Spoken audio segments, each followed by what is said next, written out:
UHD quality video streaming, internet like a boss. SLT Mobitel Fiber. UHD quality video streaming, internet like a boss. SLT Mobitel Fiber. Double perfume lock samaga try karanna best ever sunlight rose.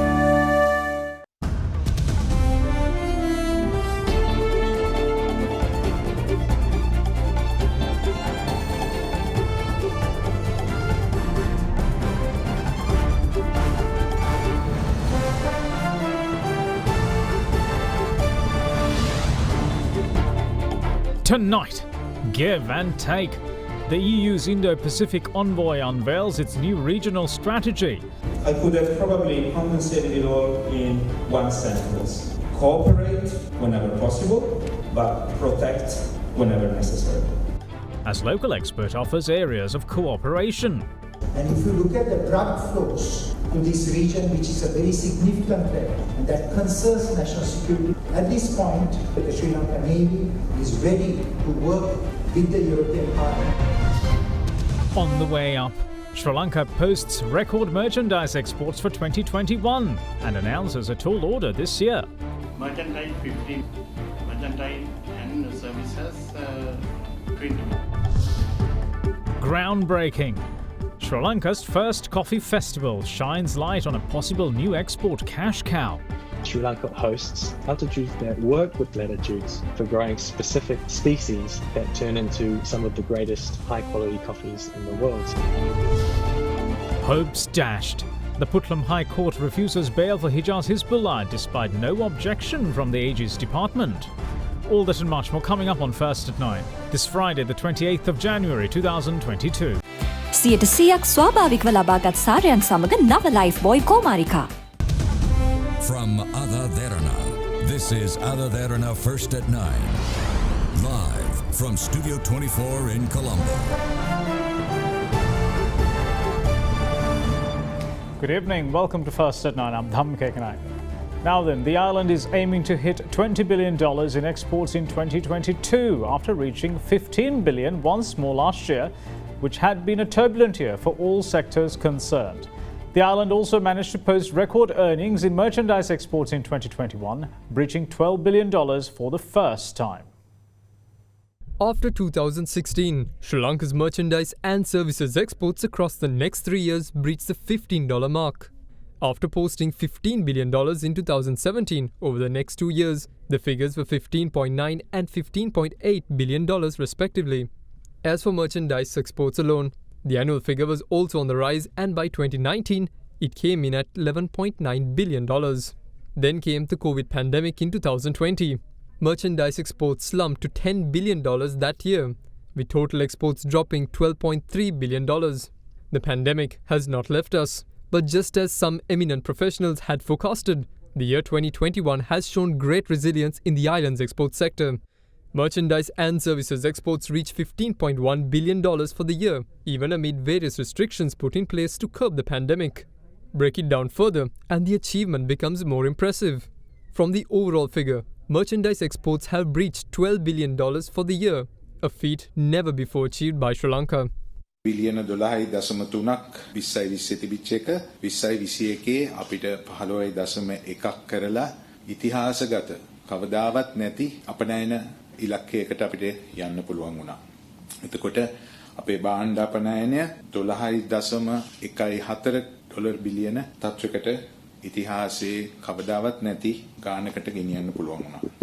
2021 මාස 8ක් අපිට පුළුවන් වුණා dollar බිලියනයකට වැඩිය ප්‍රගතියක් ලබා ගන්න. දැන් මේක අපි ක්ෂේත්‍ර අතරේ බැලුවොත් අපිට කැපිලා පේනවා රබර් ආශ්‍රිත භාණ්ඩ අපනයනයේදී ඩොලර් බිලියන එකක් පහු කරා මේ අවුරුද්දේ. ඒ වගේම පොල් ආශ්‍රිත අපනයනයේදී 126ක ප්‍රගතියක් පෙන්නුවා ඩොලර් මිලියන 836ක. වැඩියෙන්ම අපිට වර්ධනයක් පේන අංශ තමයි කුරුඳු, ගම්මිරිස්, කොකෝ පීට්, මිරිදිය මසුන් හැටියට යන්නේ ශ්‍රිම්ප්ස් සහ විසිතුරු මසුන් අපනයන. ඒව ඔක්කොම වාර්තාගත ප්‍රගතියක් මේ අවුරුද්දේ කරලා තියෙනවා. It was also revealed today that last day's export performances have improved with countries which the island have free trade agreements. තවත් වටිනවා අපිට දැනගන්න අපේ free trade agreements තියෙන රටවල් වල 134ක ප්‍රගතියක් US ඩොලර් මිලියන 907කට අපිට ගෙනියන්න පුළුවන් වෙලා තියෙනවා රටවල් එක්ක. සාමාන්‍යයෙන් top export destinations කිව්වොත් 10 තවත් ඉදිරියට ගිහිල්ලා තියෙනවා. වාර්තාගත අපනයනය ගිහිල්ලා තියෙන්නේ ඉන්දියාවට, ජර්මනියට, නෙදර්ලන්තයට, කැනඩාවට සහ චීනයට. තවත් දකුණු ආසියාවේ මැද පෙරදිග රටවල් සහ අප්‍රිකානු රටවල් වලටත් අපි ප්‍රගතියක් පෙන්වනවා. What are the export target for 2022 this year? Service and merchandise? Merchandise 15, merchandise and services 20 million. In the meantime, the Minister of Trade was asked whether the government is prepared to approach the International Monetary Fund to shore up its forex shortages, especially with Pakistan mulling the possibility with a $6 billion figure in mind. IMF එක තමයි පසුගිය රජයේ 2016 ඉඳන් 2019 වෙනකන් ඒ ගිවිසුම එක තමයි අත්සන් කරපු ගිවිසුමට තමයි අනුගමනය කළේ. ඒකේ කොන්දේසි අනුව තමයි cost effective price formula කියලා තමයි තෙල් මිල පිළිබඳ සූත්‍රය දාන්නේ. තෙල් මිල වැඩි කරන්න ඕනේ, ගෑස් මිල වැඩි කරන්න ඕනේ. අනෙක් සියලුම භාණ්ඩවල මිල පිරිවැය පිළිඹු වෙන ආකාරයට වැඩි කරන්න ඕනේ. ඒක ප්‍රතිපත්තිය. බදු වැඩි කරන්න ඕනේ රජයේ ආදායම වැඩි කිරීම සඳහා. අයවැය පරතරය අඩු කරන්න ඕනේ. ඒක බැංකුවක් ණය දීමේදී ඉදිරිපත් කරන කොන්දේසි. ඉතින් මේ කොන්දේසි වලට මහ ජනතාව කැමති නම් ඒකෙදි විශාල පීඩනයක් එනවා. ඒකට ගියාට කමක් නැහැ. ඒක නිසා තමයි රජය බලන්නේ. මහ ජනතාවට වඩා වැඩි පීඩනයක් ඇති වෙන්නේ නැති වෙන්නේ මේ දීර්ඝ කාලීනව මේ රජය නිර්මාණය කළ අර්බුදයක් නෙමෙයි. මහ ජනතාව වශයෙන් මේ කොන්දේසි වලට කැමති නම් අපි බොහොම කැමැත්තෙන් ඒකට යන්න සූදානම්. මම විශේෂයෙන් ආර්ථික විද්‍යාඥයෙක් විදියට මම පිළිගන්නවා බජට් ඩෙෆිසිට් එක අඩු කරන්න ඕනේ. වියදම් අඩු වෙන්න ඕනේ, ආදායම් වැඩි වෙන්න ඕනේ. ඊළඟට අලාභ ලබන ආයතනවල අලාභ නැති වෙන විදියට මිල ප්‍රතිපත්තියක් හදන්න ඕනේ. ඒකට මම සූදානම්. හැබැයි රට සූදානම් නෑ. Now then, Turkish Foreign Minister Mevlut Çavuşoğlu told President Gotabay Rajapaksa today that his government is intent on promoting ties with or between the two countries that may open up the Turkish market to more Sri Lankan products. The Turkish Foreign Minister met the President this morning, soon after arriving on an official visit. Turkish Foreign Minister Mevlut Çavuşoğlu arrived in the island this morning as part of his official tour of Sri Lanka and the Maldives. He was welcomed by Foreign Secretary Admiral Janant Kolamage and then met with President Gotabay Rajapaksa at the Presidential Secretariat. During his discussions with the President, Çavuşoğlu revealed that at present the focus of the Turkish government is on promoting bilateral trade between the two countries. He also pointed out that the diversification of trade between the two countries could also present opportunities to open up the Turkish market to a wide range of Sri Lankan products. The Turkish Foreign Minister also assured the President that steps would be taken to educate his business community on the available investment opportunities in Sri Lanka. Having also communicated the warm greetings of the Turkish President, President Gotabay Rajapaksa, Çavuşoğlu also recalled an official invitation for a state visit to Turkey. The President thanked the Turkish Foreign Minister for his assistance in helping Sri Lanka suppress the COVID-19 pandemic through the donation of crucial medical devices. Now then, Australian coffee expert and director of the raw material coffee company in Australia, Matt Grayley, says that Sri Lanka will be able to position itself along other renowned coffee brands due to its positioning on the same latitude as some of the world's best coffee exporters such as Ethiopia. The comments were made yesterday during the island's first ever coffee festival, organised to celebrate a growing market for the product within Sri Lanka. Sri Lanka's first ever coffee festival was organised yesterday to celebrate Sri Lanka's homegrown specialty coffee and the re-emerging coffee culture. The event was organised in partnership with the Australian government-funded Market Development Facility and the Sri Lankan coffee industry. It brought together over 100 representatives from the island's coffee sector. There's a very strong history of coffee farming that goes back to the 1880s, and for various reasons that gave way to tea over the time. But that legacy of Sri Lankan coffee gives a competitive advantage. Heritage coffee, as many of you know, is the ultimate goal. Many are trying to find that ultimate plant that started it all, and you are very blessed to have some of that progeny here in the country. We are very keen to support this sector because we see it as having very important inclusive benefits to rural communities. Smallholder coffee farmers and also backyard farmers, many of whom are women. We are also a coffee enjoying nation and we have a consumer market worth US $2 billion. So Australia's desire for consumption and Sri Lanka's coffee production are perfect complements for each other. Australia, through our market development facility, not only works just in the coffee sector, it works in many other sectors as well. Groundnuts, blue swimmer crab, sea cucumber, just to mention a few areas, and of course the tourism sector as a key one. But we're actively partnering through MDF with various stakeholders in the coffee value chain to work towards this common goal of a robust coffee sector here. In the meantime, an Australian expert shared insights on sensory analysis on Sri Lankan coffee and the opportunities in the international arena that the country can exploit.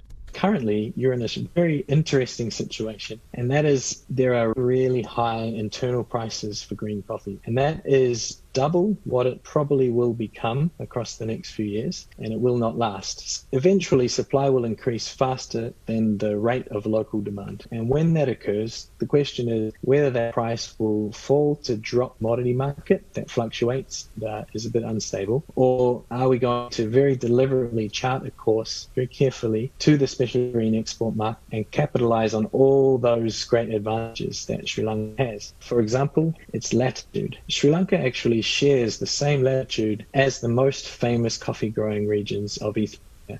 And the coffees grown there command some of the highest premiums on a regular market. Sri Lanka also hosts altitudes that work with those latitudes to create a perfect microclimate for growing specific species that turn into some of the greatest high quality coffees in the world. So these are considerations that we all need to be aware of when we're choosing which varieties to plant in nurseries to proliferate, and how we approach the marketing of Sri Lanka long term.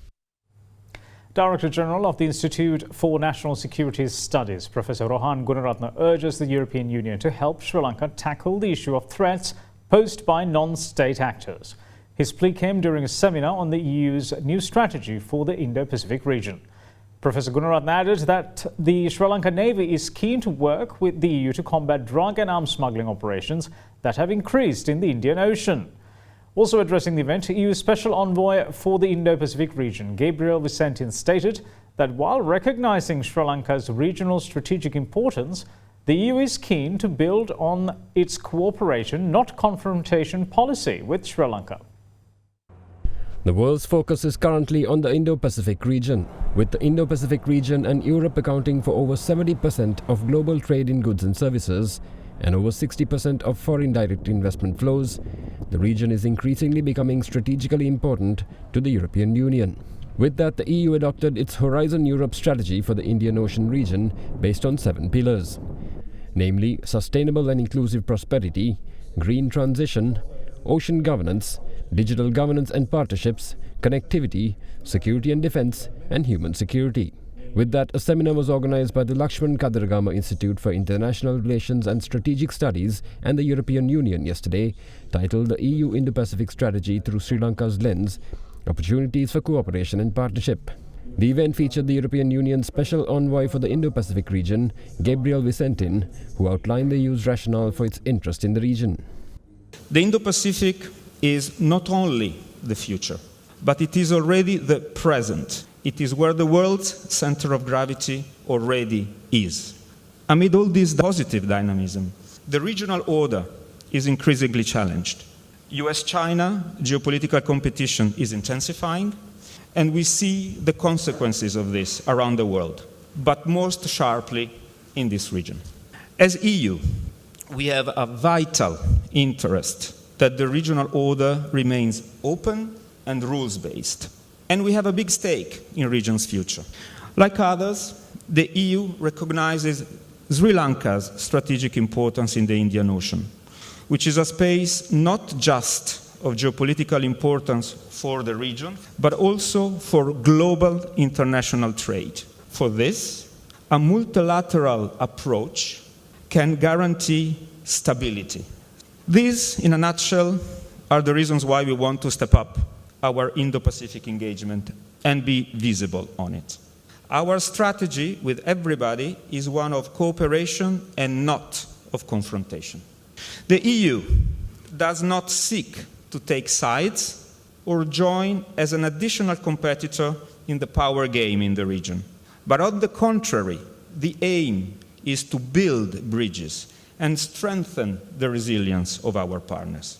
So, after this long speech, I could have probably condensated it all in one sentence. Cooperate whenever possible, but protect whenever necessary. Also speaking at the seminar, Foreign Minister Professor G.L. Piris welcomed the strategy and called for greater sharing of information to combat current global challenges between Sri Lanka and the EU. Many other things that are subsumed in the concepts that are embodied in Horizon Europe. Cyber security, for example, sharing of information with regard to counter-terrorism. So in all these areas, which straddle the entire spectrum of human development, matters which have the greatest immediacy and urgency in our time. This initiative is preeminent among what we and you can do together. So these are the reasons why the government of Sri Lanka is particularly happy about your choice of priority, your identification of ocean cooperation as a very productive field in which we can work together. Meanwhile, Director General of the Institute of National Security Studies, Professor Rohan Gunaratne, outlined what he believed the main threats are in the region. The threats in this region, the competition in this region, the rivalry in this region is not only from state actors. The threat is primarily coming from the non-state actors. And if you look at the drug flows to this region, which is a very significant threat, and that concerns national security because it affects not only the current generation, but the next generation, we are looking for cooperation and collaboration. At this point, the Sri Lanka Navy is ready to work with the European partners in this domain. So if you look at the Indian Ocean region, you have the Bay of Bengal and you have the Arabian Sea. But Arabian Sea, there has been developments, very significant developments, stepping out of Afghanistan towards Africa, towards the Middle East. But there's also a shift of threat, weapons trafficking, drug flows through the South Asian region into Southeast Asia. So this is the very reason as Europe strengthens its cooperation with ASEAN to work together with Sri Lanka, because Sri Lanka is at that critical point in the Indian Ocean. If we can work together, Europe, I think we can make this region a very safe and a secure region. We'll see you after this short break. Stay with us.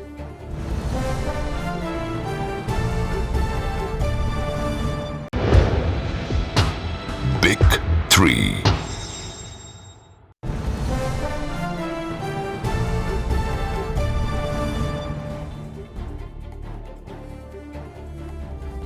Welcome back. You're watching First at 9. Now, Supreme Court Justice Buwanakaluwihara is calling on lawyers to come together to help formulate cyber laws necessary to protect the public and to also decide on how much unethical material published online must be tolerated. The Colombo Law Society launched its annual flagship law journal, the Halsdorp Law Journal 2021, yesterday at the auditorium of the Sri Lanka Bar Association.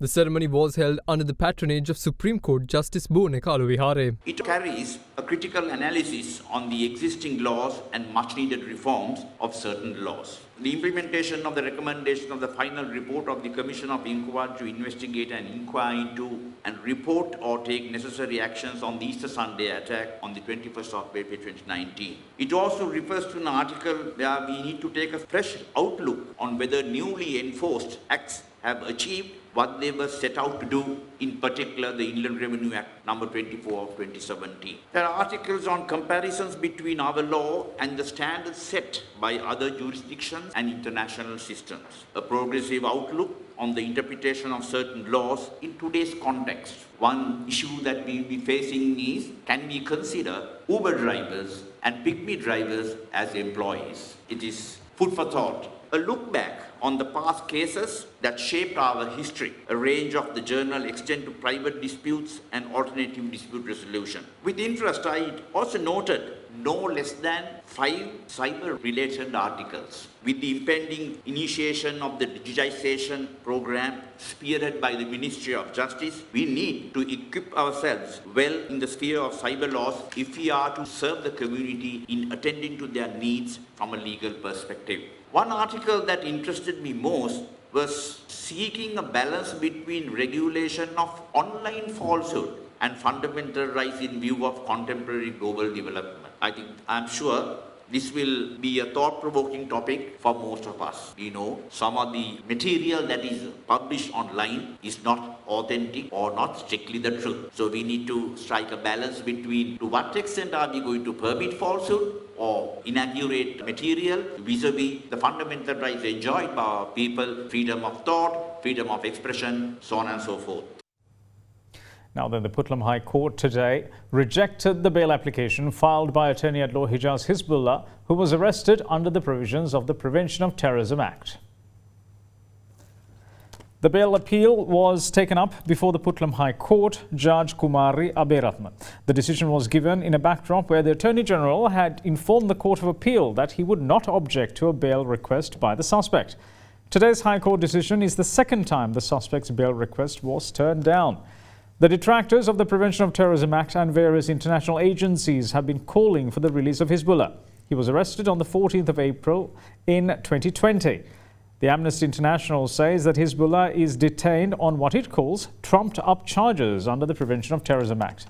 It is, however, reported that Hizbullah is being investigated for allegedly aiding and abetting the Easter Sunday terror attacks and for engaging in activities which are deemed detrimental to the religious harmony among communities.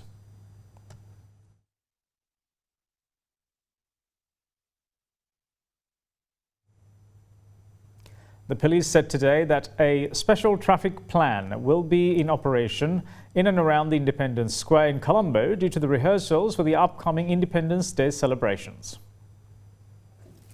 The 74th Independence Day celebration of Sri Lanka is set to get underway at 6 a.m. on the 4th of February at the Independence Square. As such, the rehearsals for the parade will be held daily from tomorrow between 7 a.m. and 2 p.m. For further details on the new traffic plan, log on to our website www.AdaDerana.lk.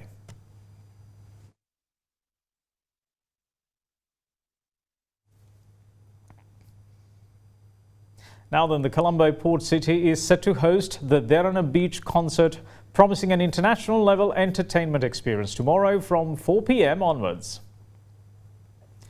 Featuring a host of local artists, the event is being held under strict health and safety guidelines.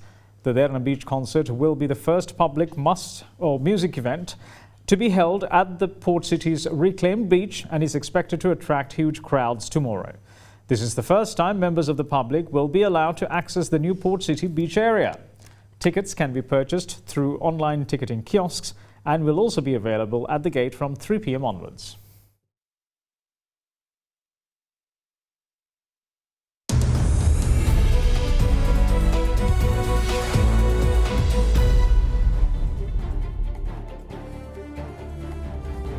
Welcome back to First at 9. Now, Sri Lankan shares ended lower today as losses in financial stocks weighed in to mark the index's first weekly fall in 8 weeks. The CSE All Share Price Index ended down 0.18% at 12,863.14, posting its fourth straight session of losses. For the week, the index lost 3.8%. Meanwhile, the S&P SL 20 index ended down 0.46% to close at 4,380.55 points. Now with that, here's a more detailed report on today's market performance. Today also, we saw market ending in the red zone, continuing the negative sentiment for the fourth consecutive day while losing close to 22 points, with turnover recording at moderate level of close to 6.4 billion. Index opened with an uptrend, hitting an intraday high of 12,981. However, index started to gradually decline, hitting an intraday low of 12,601 as investors continued the negative sentiment. However, later on, index started to gradually bounce back and closed at 12,864, losing 23 points. So today's decline was mainly led by retail favorite counters, which are operating in the diversified financial sector and capital goods sectors. The Sri Lankan rupee, meanwhile, continued to remain at 202.99 cents against the US dollar today as well. Now let's take a look at how the Sri Lankan rupee fared against other major currencies during the day.